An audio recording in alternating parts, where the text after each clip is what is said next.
सुप्रभात विद्यार्थी मित्र मैत्रिणींनो. बृहन्मुंबई महानगरपालिका शिक्षण विभागाच्या शाळा बंद आणि शिक्षण सुरू या उपक्रमाअंतर्गत आजच्या ऑनलाईन शिक्षण वर्गामध्ये आपले मनपूर्वक स्वागत. मी सुषमा जानवे, रामकृष्ण परमहंस मार्ग मनपा शाळा बांद्रा एच पूर्व विभागात कार्यरत आहे. आज आपण इयत्ता 8वी विषय गणित उजळणी व सराव करणार आहोत. मुलांनो, आजचा सुविचार: असाध्य ते साध्य करिता सायास, कारण अभ्यास तुका म्हणे. असाध्य ते साध्य करिता सायास, कारण अभ्यास तुका म्हणे. मुलांनो, सुविचार, सु म्हणजे चांगला, चांगला विचार. या विचारांमध्ये खूप काही गहन अर्थ दडलेला असतो आणि त्याचा परिणाम आपल्या जीवनावर होत असतो. यामध्ये संत श्रेष्ठ तुकाराम म्हणतात, एखादी गोष्ट मिळवण्यासाठी, अनुभवण्यासाठी, आकलनासाठी, शिकण्यासाठी पुन्हा पुन्हा प्रयत्न करणे म्हणजे अभ्यास. मुलांनो, विद्यार्थी जीवन खूप सुंदर आहे. ते जर यशस्वी करायचं असेल तर अभ्यासाशिवाय पर्याय नाही. त्यासाठी शिस्त आणि कठोर परिश्रमाची सवय लावली पाहिजे. शॉर्टकट हा काही जीवनाचा यशस्वी होण्याचा मार्ग नाही, असे डॉक्टर अब्दुल कलाम यांनी म्हटलंच आहे. कारण शॉर्टकटमुळे यश हे चिरकाल टिकणारे नसते.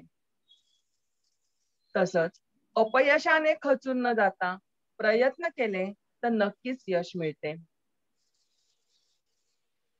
मुलांनो, आता आपला मार्च महिना संपत आला. या कालावधीमध्ये तुमच्या तोंडी परीक्षा पण झालेल्या असतात आणि लेखी परीक्षांना सुरुवात झालेली असते. त्याचीच उजळणी म्हणून आपण हा सराव घेऊया.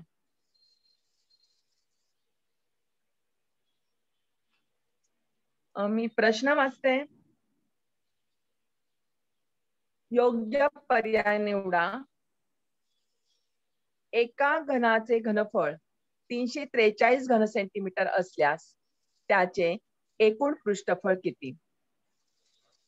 294 चौरस सेंटीमीटर, 384 चौरस सेंटीमीटर, 216 चौरस सेंटीमीटर. पर्याय पुन्हा वाचते. 294 चौरस सेंटीमीटर, 384 चौरस सेंटीमीटर, 216 चौरस सेंटीमीटर. सोम शिरुडे. किती? 216 चौसेमी. 216 चौरस सेंटीमीटर. अजून कोण सांगू शकता? बरोबर. प्रयत्न बऱ्याच जणांनी हात वर केलेला आहे. नीट विचार करा आणि पुन्हा उत्तर सांगा पाहू. एका घनाचे घनफळ पर्याय दुसरा 384 चौरस. कसं काढलं ग?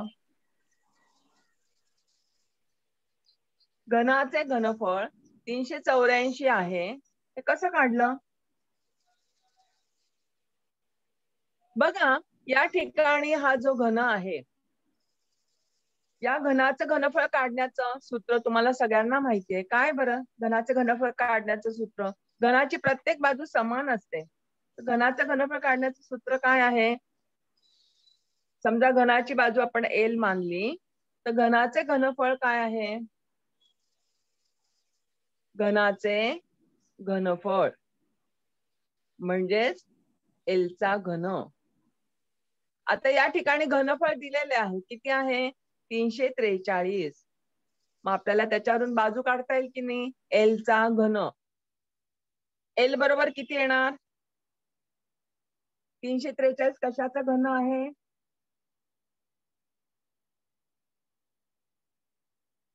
साताचा घन.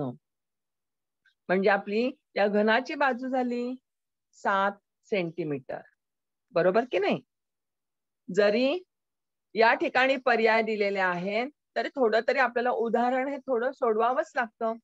आता या ठिकाणी पहा, आपल्याला बाजू एल मिळाली, त्यावरून आपल्याला काय विचारलंय? एकूण पृष्ठफळ विचारलंय. घनाला पृष्ठफळ किती आहे? पृष्ठ किती आहेत? 6. प्रत्येक पृष्ठाचं क्षेत्रफळ म्हणजे 6 पृष्ठांचं क्षेत्रफळ म्हणजेच पृष्ठफळ किती येणार? तर त्याचं सूत्र आपल्याला माहिती आहे. पृष्ठफळ बरोबर 6 गुणिले बाजूचा वर्ग. या ठिकाणी 6 पृष्ठ आहेत आणि बाजू या ठिकाणी किती आहे? 7 सेंटीमीटर. 7चा वर्ग. 6 गुणिले 49 म्हणजे किती आला गुणाकार? 294. बरोबर, 294 चौरस सेंटीमीटर. विचार या ठिकाणी आपल्याला काय दिलेलं आहे आणि आपल्याला काय काढायचं आहे? तर आपल्याला थोडं हे उदाहरण जे आहे ते अगदी सहजपणे तोंडी सुद्धा सोडवता येतं. म्हणून अशी उदाहरणं ही नेहमी या पद्धतीची असतात. आता मी पुढचं उदाहरण देते, वाचते, बघा. आता विचार करा, पुढील पैकी कोणते विधान असत्य आहे?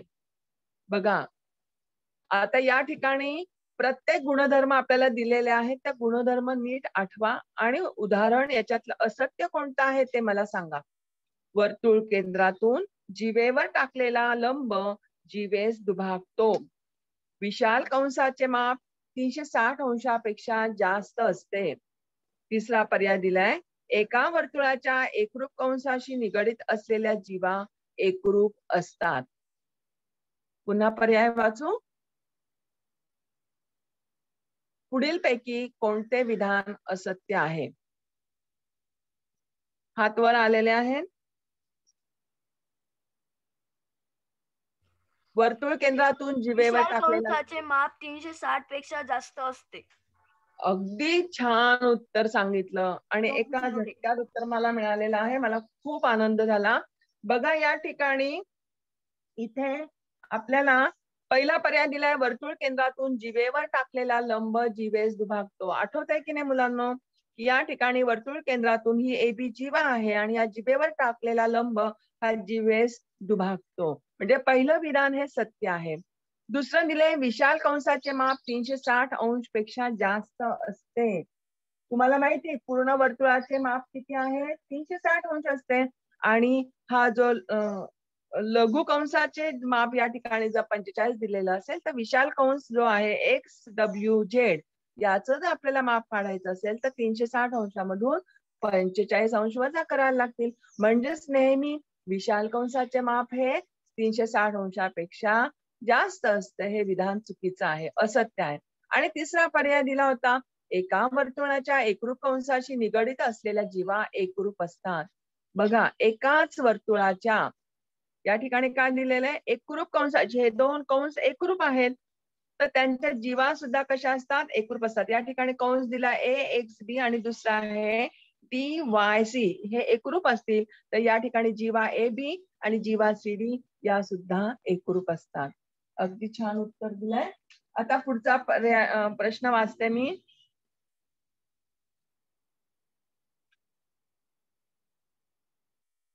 बहुपदी घातांकाच्या उतरत्या क्रमाने लिहिताना एखाद्या घातांकाचे पद नसेल तर त्याचा सहगुणक टिंब मानून घातांकाचा उतरता क्रम पूर्ण करावा. पर्याय दिला आहे, पहिला 1, दुसरा -1, -1 आणि तिसरा आहे 0. पर्याय क्रमांक 1. पर्याय क्रमांक 1. आपल्याला बहुपदीचा भागाकार करतो तेव्हा आपल्याला एखादी दिलेली बहुपदी आहे तेव्हा तिचा जर उतरत्या क्रमाने लिहिताना जर एखादं पद नसेल तर त्याचा सहगुणक कसा लिहावा या ठिकाणी उदाहरण पण दाखवते मी. आठवते का तुम्हाला की बहुपदीला द्विपदीने भागताना आपण काय करतो? या ठिकाणी ज्याला भागायचं आहे ते जे घातांक आहे आपण उतरत्या क्रमाने लिहितो की नाही? आता समजा या ठिकाणी 4, पहिला मोठा घातांक किती आहे? y चा चौथा घात. त्याच्यानंतरचा घातांक येईल 4 नंतर काय येणार आहे? उतरत्या क्रमामध्ये चलाचा घातांक 3 येणार. या ठिकाणी आहे का चलाचा घातांक 3? त्यावेळेस आपण काय करतो? कसं लिहितो? अधिक 0y घन असं लिहितो आपण. त्याच्यानंतरचा घातांक लिहिणार वजा 10y² अधिक 24y. अशा प्रकारे एखाद्या घातांकाचे पद नसेल तर त्याचा जो सहगुणक आहे, हा गुणक मी इथे किती लिहिलेला आहे? 0 लिहिलेला आहे. आणि म्हणून या ठिकाणी उत्तर काय येणार?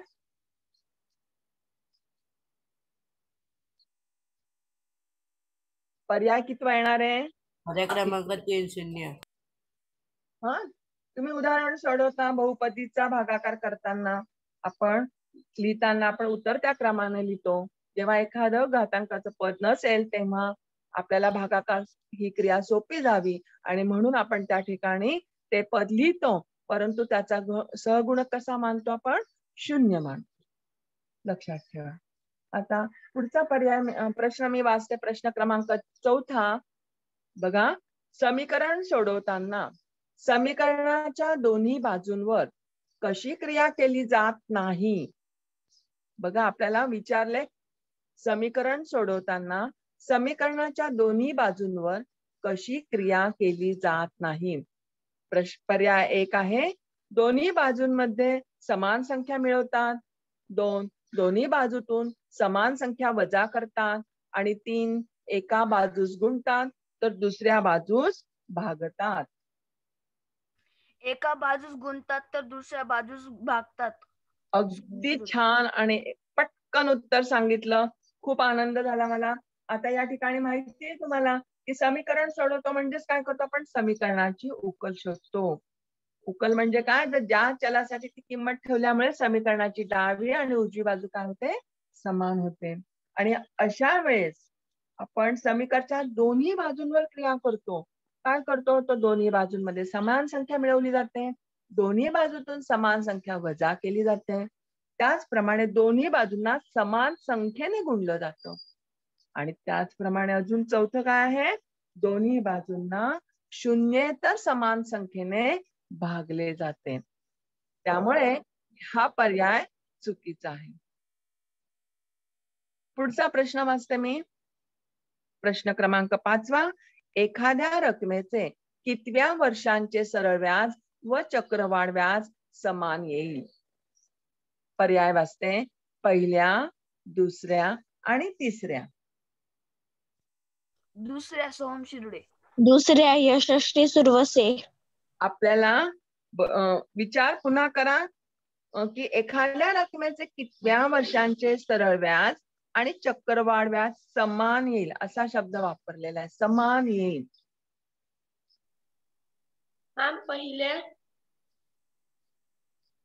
पहिलं आज बऱ्याच जणांनी बरोबर केलंय. अगदी हिचं नाव काय? पहिल्या म्हटलं. बरोबर उत्तर आहे. Very good. पहिल्या वर्षीचे व्याज हे समान येईल. कारण का? तर बघा मुलांनो, दुसऱ्या वर्षापासून जेव्हा व्याज आकारणी मुद्दलाची रक्कम पहिल्या वर्षी, जेव्हा आपण चक्रवाढ व्याजाच्या वेळेस जेव्हा व्याज आकारणी करतो दुसऱ्या वर्षी, तेव्हा पहिल्या ती जी मुद्दल असते त्या मुद्दलाची रक्कम म्हणजेच काय असते? तर पहिल्या वर्षीची रास असते. आणि त्यामुळे चक्रवाढ व्याज वाढत जाते. म्हणजे हे व्याज दुसऱ्या वर्षापासून वाढत जातं, पण पहिल्या वर्षी सरळ व्याज आणि चक्रवाढ व्याज समान असते. अगदी छान उत्तर दिले.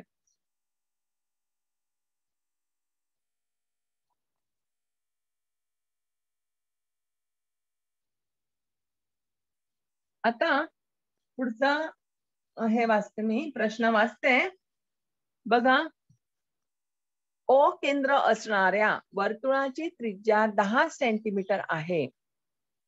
पी बिंदू असा आहे की लेंथ ओ पी बरोबर 10 सेंटीमीटर. तर पी हा बिंदू कोठे असेल? पर्याय आहे 1 वर्तुळाच्या अंतर्भागात, 2 वर्तुळाच्या बाह्य भागात आणि 3 वर्तुळावर.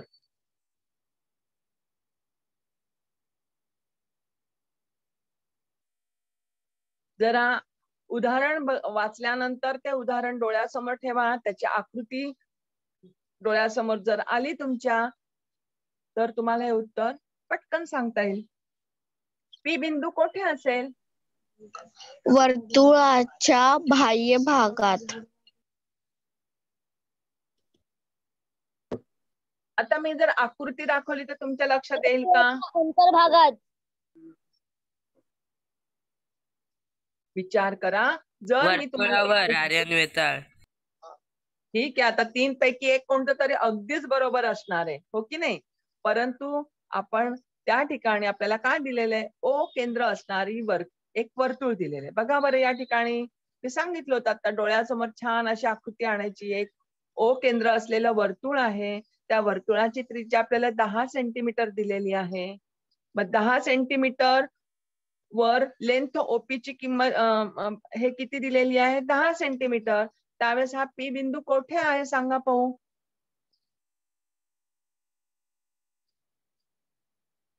कोठे दिसतो? हात वर आहेत, पटकन सांगा. वर्तुळाच्या अंतर्भागात आहे.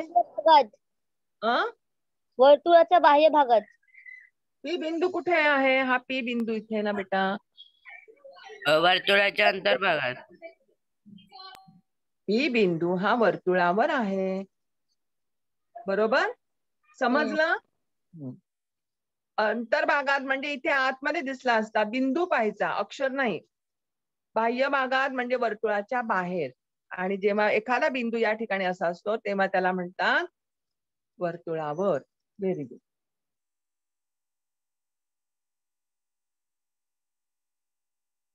आता चुकीचे सूत्र ओळखा. प्रश्न 7वा. पर्याय वाचते. त्रिकोणाचे क्षेत्रफळ बरोबर 1/2 गुणिले पाया गुणिले उंची. विचार करा. 2. काटकोन त्रिकोणाचे क्षेत्रफळ बरोबर 1/2 गुणिले काटकोन करणाऱ्या बाजूंचा गुणाकार. पर्याय 3. त्रिकोणाचे क्षेत्रफळ बरोबर वर्गमुळात s कंसात x अधिक a, x अधिक b आणि x अधिक c. प्रश्न विचारलेला आहे. चुकीचे सूत्र ओळखा.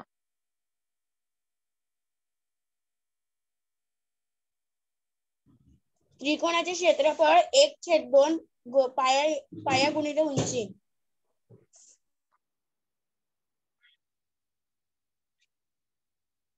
अजून कोण सांगताय? सेकंड, काटकोन त्रिकोणाचे क्षेत्रफळ क्षेत्रफळ. त्रिकोणाचे बघा, क्षेत्र 3 पैकी तर एक बरोबरच असणार ना. आता या ठिकाणी तुम्हाला आठवत आहे का त्रिकोणाचं क्षेत्रफळ? आता या मी परत तुम्हाला या आकृत्या दाखवते. आकृत्यांवरनं तुमच्या लक्षात येईल का सांगा पाहू आता की कोणत्या याच्यातलं हे बरोबर आहे. बघा, आपण कोणत्याही त्रिकोणाचं जेव्हा क्षेत्रफळ काढतो मुलांनो, तेव्हा त्या त्रिकोणाचं क्षेत्रफळ काढताना जर आपल्याला पाया दिलेला असेल आणि त्या पायावर समोरच्या शिरोबिंदूतून टाकलेला जो लंब असतो ती त्या त्रिकोणाची उंची असते, तेव्हा अशा त्रिकोणाचं क्षेत्रफळ आपण 1/2 गुणिले पाया गुणिले उंची या पद्धतीने काढतो.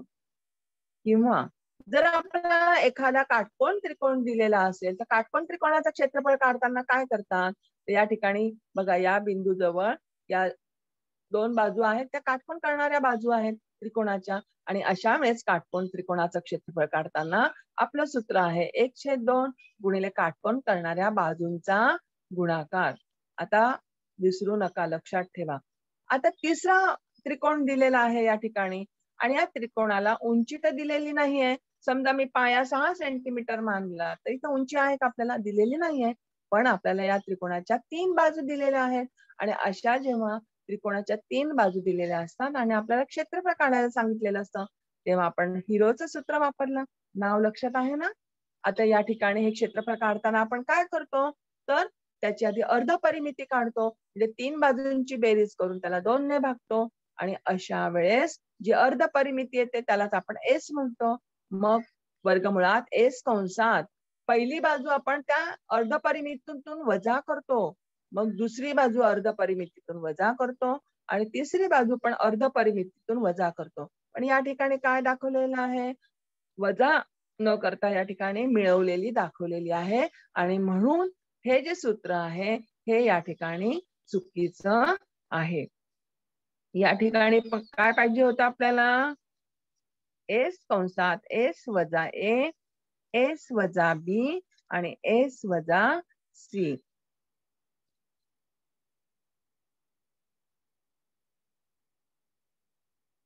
आता पुढचं उदाहरण सांगते. एखाद्या बंद आकृतीने प्रतलातील किती जागा व्यापली आहे हे सांगणे म्हणजे त्या आकृतीचे टिंबटिंब ठरविणे होय. पर्याय वाचते. 1 घनफळ, 2 क्षेत्रफळ आणि 3 आकारमान. विचार करा, एखाद्या बंद आकृतीने प्रतलातील किती जागा व्यापली आहे हे सांगणे म्हणजे त्या आकृतीचे टिंबटिंब ठरविणे होय. आकारमान.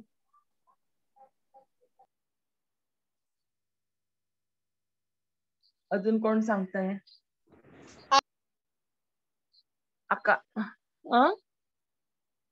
हात तर खूप जणांनी बरोबर केलेत. जरी आपलं उत्तर सांगताना इथे चुकलं असेल किंवा बरोबर असेल, परंतु त्या मनातलं उत्तर जर बरोबर असेल तर त्या मुलाने नंतर नक्की मला सांगा, बाई माझी एवढी उत्तरं बरोबर आलेली आहेत. क्षेत्रफळ. क्षेत्रफळ अगदी छान सांगितलं बघ, की प्रतलातील एखादा प्रतल आहे, त्या प्रतलातील किती जागा व्यापली आहे हे सांगणं म्हणजे त्या बंद आकृतीचा आपण काय काढतो? क्षेत्रफळ काढतो. आणि अवकाशातील एखादी जागा किती व्यापली आहे तेव्हा आपण त्याचं घनफळ काढतो. म्हणजे एखादी इष्टिका चित्ती असेल किंवा घन असेल, त्रिकोणी चित्ती असेल की ज्याला लांबी, रुंदी आणि उंची आपल्याला दिसतात की अवकाशामध्ये त्याने किती जागा व्यापली आहे जेव्हा सांगितलं जातं, काढलं जातं, तेव्हा त्याला आपण काय म्हणतो? घनफळ असे म्हणतो. छान उत्तर दिलंय. आता प्रश्न 9वा वाचते मी. या ठिकाणी आधी नीट आकृतीचे निरीक्षण करा. बघा, या ठिकाणी 2 त्रिकोण दिलेले आहेत, त्रिकोण PQR व त्रिकोण TSR. हे कोणत्या कसोटीनुसार एकरूप आहेत? पर्याय 1 आहे बाबा, 2 कर्णभुजा, 3 बाकोबा. आता नीट आधी आकृतीचं निरीक्षण करा. बघा, त्रिकोण PQR, कोण TSR हे 2 त्रिकोण दिलेले आहेत. तर हे 2 त्रिकोण कोणत्या कसोटीनुसार एकरूप आहेत? विचार करा. बा म्हणजे तिन्ही बाजू आपल्याला एकरूप आहेत का या ठिकाणी? बघा. दुसरी आहे कर्णभुजा, म्हणजे एक भुजा काय असली पाहिजे? बाकोबा. अगदी छान सांगितलं आणि पटकन उत्तर अगदी पहिल्याच याच्यात बरोबर सांगितलं. काय कारण आहे याचं बाकोबा असण्याचं? की बाकोबा कसोटीनुसारच हे 2 त्रिकोण का बरं एकरूप होतील? सांगू शकशील? आपल्याला बघा, एका त्रिकोणाचे जेव्हा 3 घटक दुसऱ्या त्रिकोणाच्या 3 संगत घटकांचे एकरूप असतात तेव्हा ते 2 त्रिकोण एकरूप होतात, हो की नाही? आणि जेव्हा ते 2 त्रिकोण एकरूप होतात तेव्हा उरलेले 3ही घटक एकरूप होतात. 3ही घटकांच्या जोड्याही एकरूप होतात. पण या ठिकाणी आपल्याला किती घटक दाखवलेले आहेत आकृतीमध्ये? 2 घटक दाखवलेले बघा. बाजू PR, एकरूप बाजू TR, बरोबर. दुसरा घटक दाखवलाय बाजू QR, एकरूप बाजू SR. परंतु आपल्याला 2 त्रिकोण एकरूप दाखवण्यासाठी 3 घटक आवश्यक आहेत. त्याच्यातला तिसरा घटक कोणता असेल बरं? 2 बाजू तर मिळाल्या, तिसरा घटक कोणता असेल?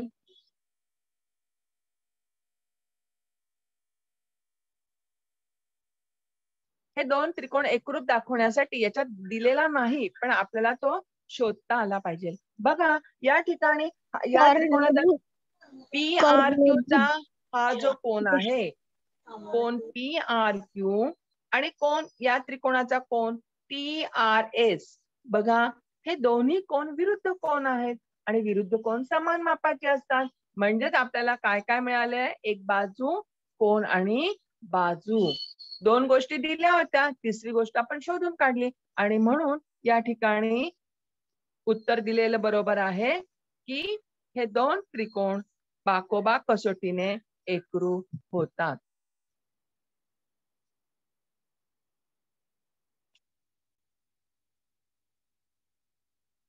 आता पुढचा प्रश्न वाचते. प्रश्न 10वा. आयत ABCD व समांतरभुज चौकोन PQRS चे क्षेत्रफळ समान आहे, तर समांतरभुज चौकोनाची उंची किती येईल? या ठिकाणी दोन चौकोन दिलेले आहेत. आयत ABCD दिलेला आहे, त्याची बाजू DC दिली आहे 15 सेंटीमीटर, BC दिली 8 सेंटीमीटर. तसेच समांतरभुज चौकोन PQRS दिलेला आहे, त्याचा पाया या ठिकाणी दिलेला आहे बघा, SR 20 सेंटीमीटर आहे आणि आपल्याला या समांतरभुज चौकोनाची उंची काढायची या ठिकाणी. तर आता ही उंची जर काढायची असेल, तुम्हाला माहिती आहे की दोन समांतरभुज चौकोनाच्या समोरासमोरील बाजूमधलं जे लंबांतर असतं, हे लंबांतर म्हणजेच त्या समांतरभुज चौकोनाची उंची. मग आता ही उंची काय असेल बरं सांगा? एक 10 सेंटीमीटर, दोन 12 सेंटीमीटर आणि तीन 6 सेंटीमीटर.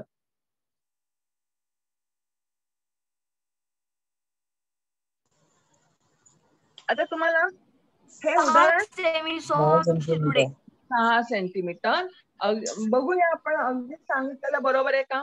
आता कधी कधी उदाहरण आपल्याला थोडीशी जरी पर्याय प्रश्न असला, योग्य पर्याय निवडा असा जरी प्रश्न असला तरी उदाहरणही थोडी सोडवावी पण लागतात, पण ती सोपी असतात, तोंडी पण येतात. या ठिकाणी बघा, आयत ABCD चे क्षेत्रफळ आणि समांतरभुज चौकोन PQRS चे क्षेत्रफळ समान आहे. कसे आहे? समान आहे. मग तुम्हाला माहिती आहे समांतरभुज आयताचं क्षेत्रफळ काय आहे? लांबी गुणिले रुंदी. आणि समांतरभुज चौकोनाचं क्षेत्रफळाचं सूत्र तुम्हाला माहिती आहे, पाया गुणिले उंची. आता या ठिकाणी लांबी दिलेली 15 गुणिले उंची दिलेली 8, रुंदी दिली आहे 8. या ठिकाणी पाया SR दिलेला आहे 20 आणि उंची आपल्याला X काढायची आहे.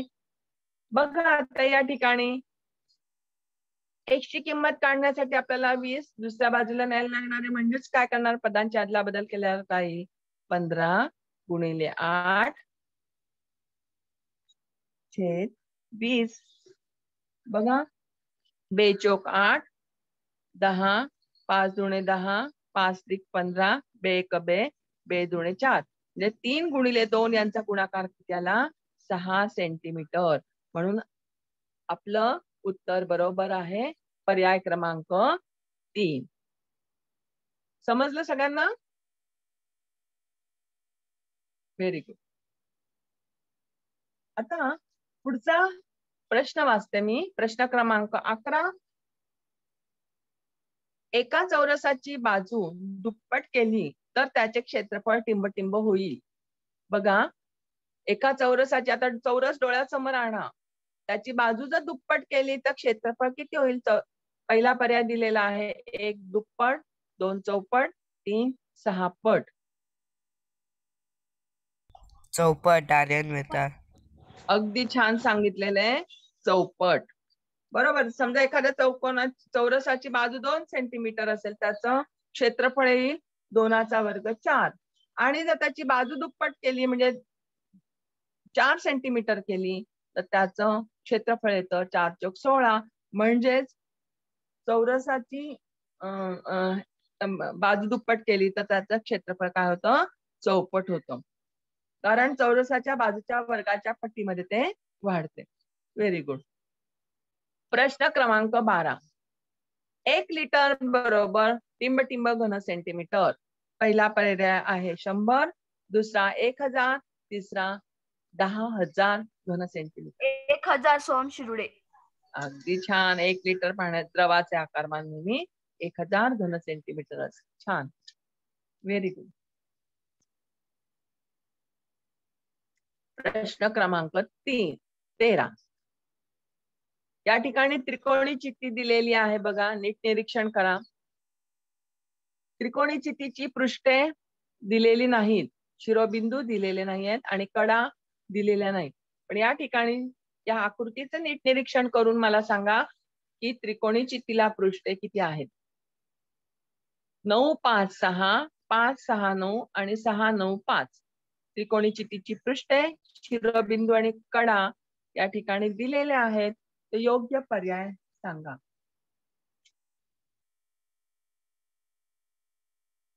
निरीक्षण करा, या त्रिकोणी चितीला पृष्ठ किती आहेत? 6 5 6 9. 5 6 9. अगं किती छान सांगितलं, फटकन सांगितलं. 5 6 9. Very good. या ठिकाणी बघा, त्रिकोणी चिती इथे पण तुमच्या डोळ्यासमोर ठेवते की त्याचा वरचा आणि खालचा पृष्ठभाग त्रिकोणी असतो आणि उरलेली पृष्ठ ही आयताकृती आहे. तर आता आपल्याला पृष्ठ विचारली म्हणजे किती झाली? तळाचा आणि वरचा आणि बाजूला 3 आहेत. शिरोबिंदू किती आहेत? हे वरचे 3 आणि खाली तळाशी 3 शिरोबिंदू दिसत आहेत म्हणजे 6. आणि कडा विचारल्यात तर 1 वरती 3 आहेत, खाली 3 कडा आणि उभ्या 3. 3 आणि 3 6 आणि 3 9. अगदी छान उत्तर दिलं. आता प्रश्न क्रमांक 14 वाजते. पहिल्या 4 मूळ संख्यांचा मध्य पुढील पैकी कोणता? पहिल्या 6 मूळ संख्यांचा मध्य पुढील पैकी कोणता? पर्याय आहेत 35, दुसरा पर्याय 7, तिसरा पर्याय 4.25. मुलांनो, मध्य म्हणजेच काय आठवतंय ना?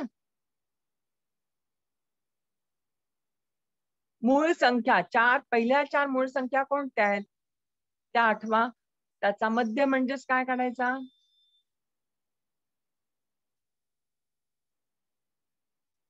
4.25 सोहम शिरुडे. अरे वाव, मस्त 25 छान. एका मिनिटात सांगितलं, एका सेकंदात सांगितलं. अगदी छान आहे, कारण की पहिल्या 4 मूळ संख्या कोणत्या आहेत? 2 3 5 आणि 7. या 4 मूळ संख्यांची आपण काय करणार? मध्य म्हणजे सरासरी, मध्यमान. तर या 4 संख्यांची आपण बेरीज करतो. 2 अधिक 3 अधिक 5 अधिक 7 यांची बेरीज झाली 17. त्याला एकूण संख्या किती आहे? 4 ने जर भागलं तर 17 भागिले 4 बरोबर 4.25. अगदी छान उत्तर. आता प्रश्न क्रमांक 15 वाजते. जर प्राप्तांकाचा मध्य 12 असेल तर त्या प्राप्तांकाची बेरीज किती? पर्याय आहे 1 120, 2 1.2 आणि तिसरा पर्याय आहे 12. थोडं तोंडी उदाहरण आहे, ते मनातल्या मनात सोडवायचा प्रयत्न करा. तुमचं उत्तर बरोबर येईल. 120. किती छान सांगितलं, 120. आता हे कसं काढलं बघा. आपल्याला काय काढायला सांगितलंय? बरोबर सांगितलंय तिने. मध्य म्हणजे सरासरी. मध्य म्हणजेच काय? सरासरी, किंवा आपण त्याला काय म्हणतो? मध्य म्हणतो. ही मध्य काढताना आपण काय करतो? प्राप्तांकांची बेरीज, आणि जेवढे प्राप्तांक आहेत त्या प्राप्तांकांच्या एकूण संख्येनं आपण काय करतो? भागतो. आता या ठिकाणी आपल्याला काय दिलेलं आहे? तर मध्य दिलेला आहे 12. मध्य किती दिलेला आहे? 12. आणि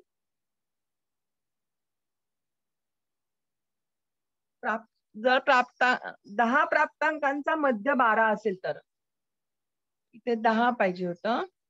व्हेरी गुड. तर एकूण प्राप्तांकांची संख्या किती दिलेली आहे? 10 दिलेले आहेत. आणि म्हणून आपल्याला ही त्यांची काय काढायची आहे? बेरीज काढायची आहे. मग ही बेरीज बरोबर काय येणार? तर 12 गुणिले 10 बरोबर 120. एकूण प्राप्तांकांची संख्या 10 होती या ठिकाणी. तर त्या प्राप्तांकांची सर्व बेरीज किती येते? 120.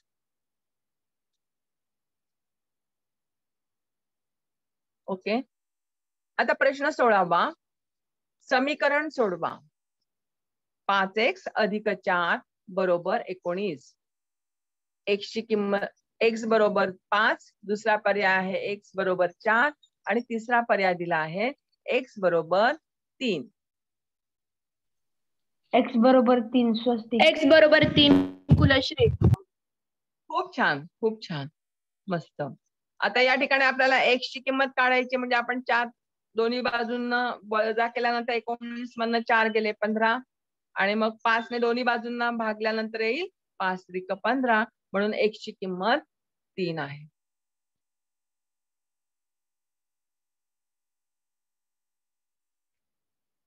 प्रश्न क्रमांक 17. पुढीलपैकी सत्य विधान कोणते? 1. ज्या आकृत्या तंतोतंत जुळतात त्या एकरूप नसतात.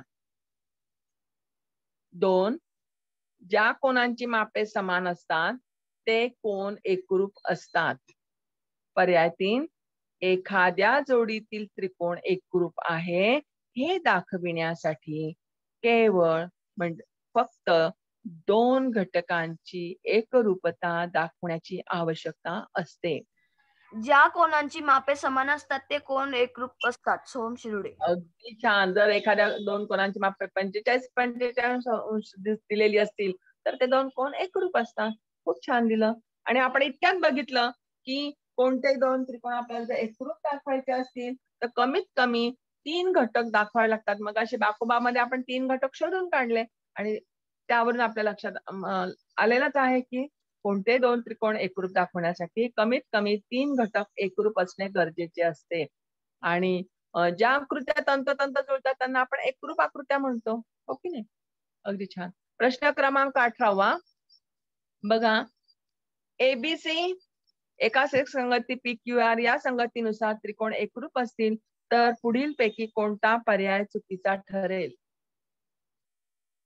2 त्रिकोण आहेत, ते एकरूप आहेत, त्यावेळेस त्यांची एकाच एक संगती आपल्याला इथे दिलेली आहे, आणि यावरून हे 3 पर्यायांपैकी कोणता पर्याय चुकीचा आहे हे सांगा. बघा, पर्याय वाचते. बाजू AB एकरूप बाजू PQ, कोन CBA एकरूप एकाच एक संगत कोन QPR, आणि बाजू AC एकाच एक संगती बाजू PR.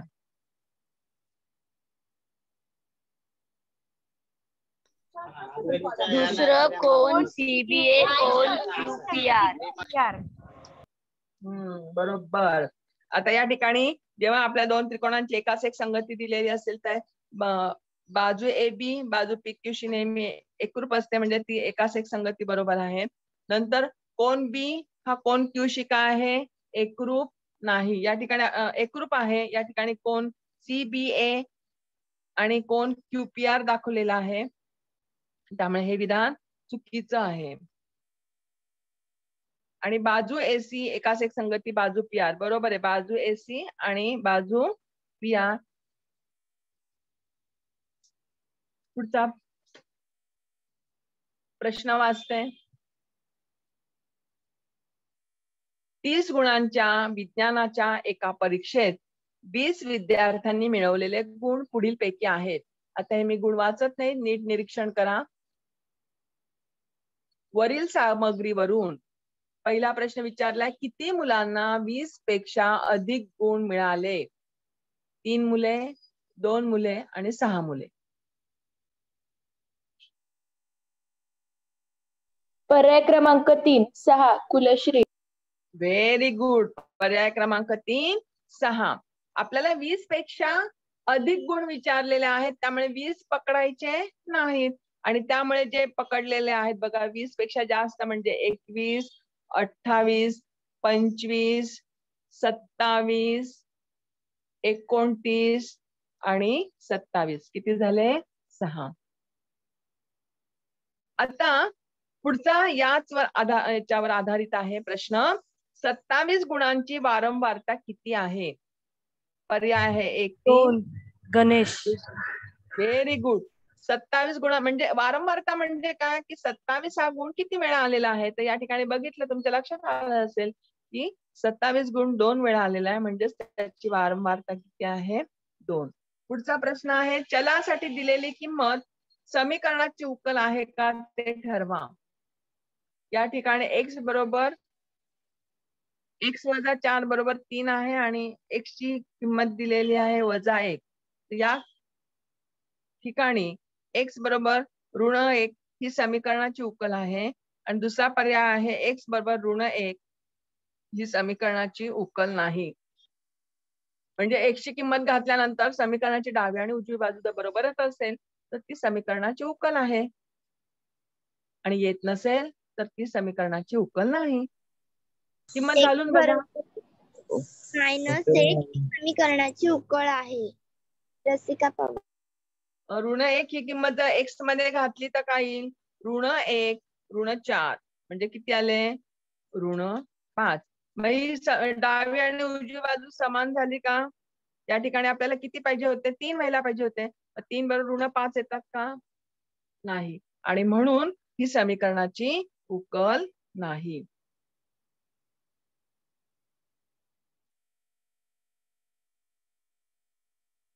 प्रश्न 22वा. शेजारील स्तंभालेख कोणत्या प्रकारचा आहे? जोड स्तंभालेख, विभाज्य स्तंभालेख आणि शतमान स्तंभालेख.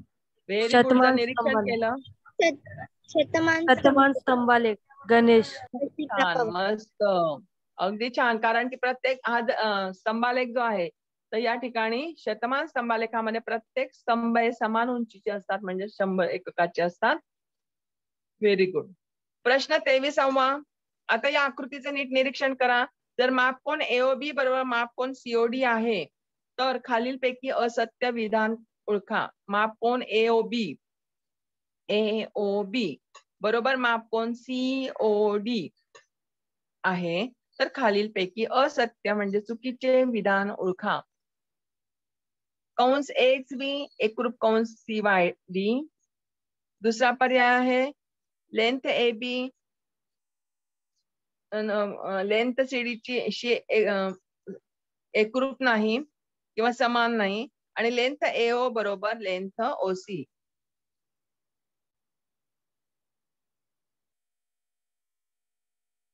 पर्याय क्रमांक 2 कुलश्री.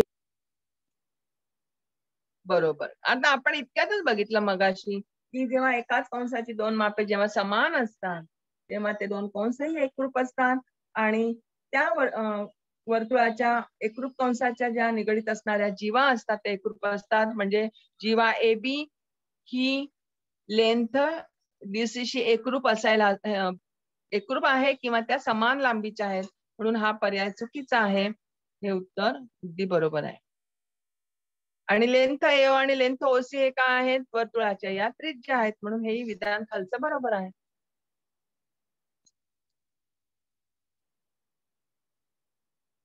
सात एक्सचा घन अधिक 5x अधिक 4x चा 5वा घात अधिक 2x वर्ग या बहुपदीची कोटी टिंबटिंब आहे.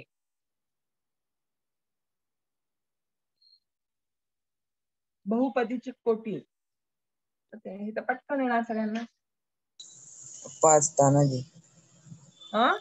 5 अगदी बरोबर. सगळ्यात मोठा जो घातांक असतो ती त्या बहुपदीची काय असते? कोटी असते.